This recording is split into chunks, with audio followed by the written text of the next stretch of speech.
Hey everyone, me again. If you're new around here, my name's Alice and I make videos all about affordable beauty and fashion. And today, as you can see in the title, I've got two new concealers from Revolution that I'm just going to be chucking on my face. So the first is their Conceal and Define Infinite Concealer. I got mine in the shade C0.7, and I also picked up the I Heart Revolution Heartbreakers Concealer. I didn't really know what shade to get in this one. It doesn't follow the usual shade range of other Revolution based products, so I just went for the palest shade, which is called Buttermilk. Before I put them on my face, I just want to swatch them and get a feel for the formula, and I'll also compare them to the other Revolution concealers as well. So this is the Heartbreaker Concealer in Buttermilk.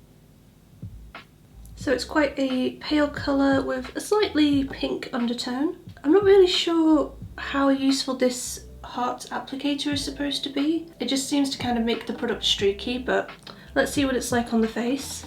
And then this is their Infinite Concealer in C0.7. So straight away that one feels a bit more matte. I'm just going to blend this out a smidge so you can see the colour a bit better. But yeah, when you compare the two, you can definitely see that the Infinite one has a lot more coverage and is a bit more matte. And I'll swatch a few other concealers here so that you can compare the shade.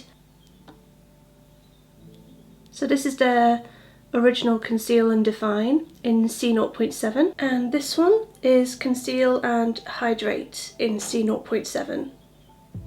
So here are all the shades. We have the Heartbreaker Concealer in Buttermilk, the new Infinite Concealer in C0.7, their Original Conceal and Define in C0.7, and then their Conceal and Hydrate in C0.7. So those swatches were very interesting. I feel like the Infinite Concealer is a lot more matte than their previous Conceal and Define. I don't know how that's going to look on my skin because my skin is quite dry, but we'll see. And I'm also really glad that I picked up the Heartbreakers Concealer. I had a feeling that the Infinite wouldn't look good under my eyes because Conceal and Define and Conceal and Hydrate don't look good under my eyes either. So I picked up this one just to put under my eyes really, and I'm thinking the formula is going to be quite suitable for that. So I'm just going to prep my base. This might be the first video you're seeing with my new hair, by the way, so I had a haircut. I really love the length. I have no idea how to style it yet, but as soon as I figure out how to do that, we're gonna look great. So this is what my skin is looking like at the moment. As you can see, it's pretty red. That just happens a lot at this time of year. I've also broken out quite a bit around my chin area and just around my jaw as well. I'm not really sure what's going on with my skin at the moment, but it's not having a good time. I'm just going to even out my base. I'm going to use the Revolution Baking Oil just as a primer, and then I'm going to use a light coverage foundation. So I think I'm going to go for the L'Oreal True Match today. This is a nice light to medium buildable coverage and it lasts reasonably well on me. So that foundation has really helped to even out my skin redness, but as you can see, I still definitely need some concealer. I've still got a bit of redness showing towards my jaw and all my breakouts are still quite visible as well. I've got two clean brushes here from Real Techniques. This is their Expert Concealer brush, but I also have my sponge that I used for my foundation, and I can switch to that if things are looking a little bit dry. I want to start out with this one. This is the Heartbreakers Concealer. I really don't know how I feel about this heart-shaped applicator. I don't know if this is actually going to be helpful or if it's just going to be very, very annoying. Yeah, it's very annoying. So I don't know if you can see. You could see when I was swatching it as well. It kind of streaks the product with this applicator. The shade is really nice though. It's very, very brightening. This is the palest one they did. So this is before and after. It has brightened up my eyes. I don't know how much it's actually concealed the darkness under my eyes. Like, I think on camera it probably looks okay, but in real life I can still see a little bit of blue discoloration. So I'm probably going to have to layer this one. That's not the end of the world though. I do that quite a lot. I'm just going to blend them in a bit with the sponge. One thing that really surprised me when I was swatching this concealer, and I can see it even more now that it's actually on my under eyes, I thought that this would be quite a hydrating formula just from the description, and I thought it would be quite a creamy, dewy kind of finish. I don't think it is. I don't think it's matte either. It's definitely not as matte as their like Conceal and Define or the Infinite one, but it's not like a creamy radiant finish either. So I'm just going to build this up a little bit more, and I'm also going to highlight my face with this as well.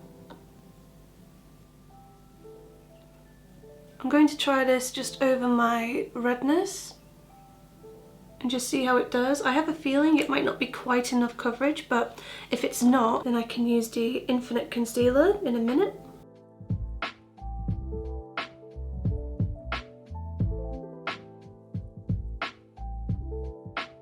I definitely prefer the finish with a sponge. It looks a lot more natural on the skin. I do think it takes away a bit of coverage when you do that. I guess that's not the end of the world because it comes in quite a huge bottle. This is 12ml. There's still a little bit of discoloration under my eyes, and it's definitely still some redness showing just on the lower part of my face where it's a little bit worse, but I did manage to cover up some minor areas of redness just on my cheeks. So I think this concealer would be very good for people who prefer a kind of light to medium coverage. So now I'm just going to try the other concealer. This is their Infinite Concealer. From the description on the website, it sounds like they've really made this with breakouts in mind. So I'm mostly going to be using it over my breakouts, but I also use quite matte concealers like this one just on my chin and around my nose as well. I might be tempted to try it in a larger area of my face as well, but I'm not really sure how I'm going to get on with that because it's a bit more matte. So straight away, that coverage is very impressive. I wasn't sure what to expect with this one. I was kind of wondering if it was going to be the same as the Collection Lasting Perfection Concealer. It's definitely not as thick as that one, but I'd say the coverage is probably very similar. I'm just tapping some of this out with my finger as well as we go along, just so it doesn't get too streaky. So I don't normally do this with matte concealers, but I'm just going to put it along this patch of redness here.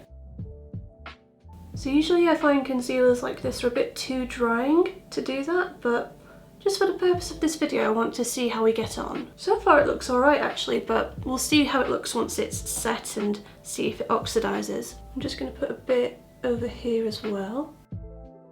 And then I'm just going to target the breakouts with a much smaller brush.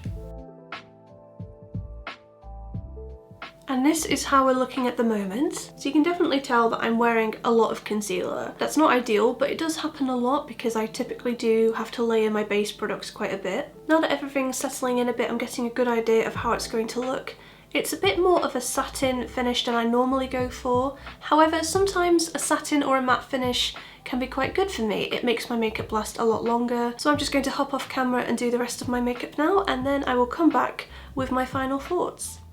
Okay, the rest of my face is on, and I am going to be doing a wear test today as well to see how these concealers hold up, but I do have some thoughts on them so far. I'll start with the Infinite Concealer. So with this one, I think if you're using this for breakouts, you need to be very, very sparing with it and use a very small brush, like the eyeliner brush that I was using when I applied this, but also you need to let it kind of sit there before you blend it in. I find that because it's got a little bit of movement to this, I found that I was just kind of blending it away, but I was still kind of left with concealer afterwards. I just didn't have any of the coverage. So definitely let it sit on the skin for a second. Maybe go and do your eye makeup or something before you go back in and blend it. I found that this was moving around quite a bit, which I actually find happens a lot with Conceal and Define as well. That's why I don't use it on my blemishes. It is pretty much exactly what it says on the tin. You know, it is just Conceal and Define, but with that little bit more coverage. I didn't have to use very much of this at all to get good results. A little goes a very long way. However, if you think this bottle is a bit small, they also do have a bigger one for £9. I also really like with this concealer that it hasn't oxidized that much, or at least enough for me to massively notice it. Sometimes with matte concealers or anything that's really, really high coverage, it oxidizes so much that it turns like a full shade darker. This one hasn't really done that, so if you're super, super pale and you're struggling to find a matte concealer that has good coverage but also doesn't oxidize, I would look at this range. Again, this is shade C0.7, but I do have paler ones. I will probably reach for this again. I can definitely see myself using it on my nose and on my chin. I was quite surprised that it blended out okay around my cheek as well. Usually quite matte concealers just don't look good over large areas of my skin, but this one's fine. And then the Heartbreakers concealer.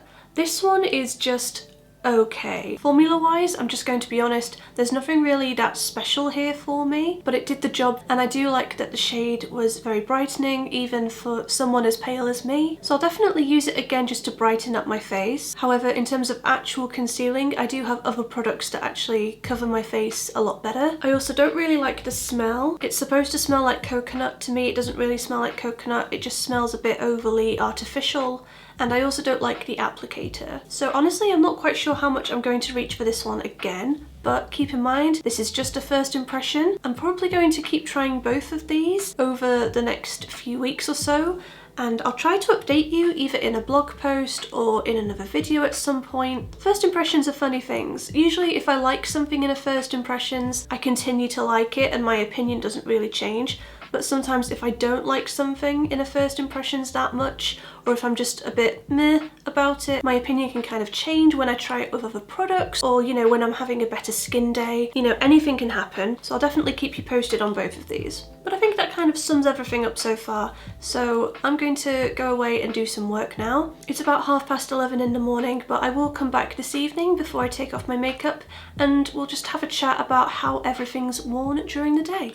Okay, so it's about 7:30 in the evening now, and my nightgown is back on. As you can see, I'm feeling pretty tired. I've done some administration this morning, and then I was filming a new look haul. So even though I haven't left the house, apart from when I walked my dog earlier, I'm still feeling quite tired. I've still got quite a lot done today, and I'm very excited about taking off this makeup and just zoning out in my pajamas this evening. So things don't look massively different. There is quite a bit of redness peeking through around here though. That might have got caught on some clothing though, because when I was doing my clothing haul I did a try on, so maybe this bit rubbed on a bit of clothing possibly. I want to give it the benefit of the doubt. There's definitely some areas where I put on quite a bit of concealer where they're looking a little bit drier, but it's not so dry that I think it looks terrible. It's only when I'm like really looking into my mirror that I can just see that it does look a little bit drier. I think from over there, you probably can't tell, I probably look fine. I like that I don't have a shine on camera as well.